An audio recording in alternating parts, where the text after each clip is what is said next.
Per pudor, reconeix que no estimes ningú, ja que per tu mateix ets tan poc provident.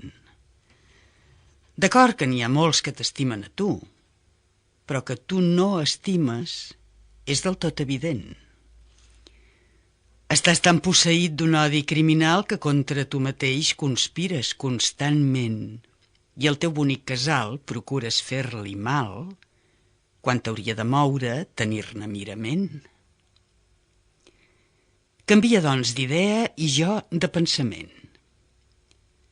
L'odi ha d'estar més ben guardat que no l'amor.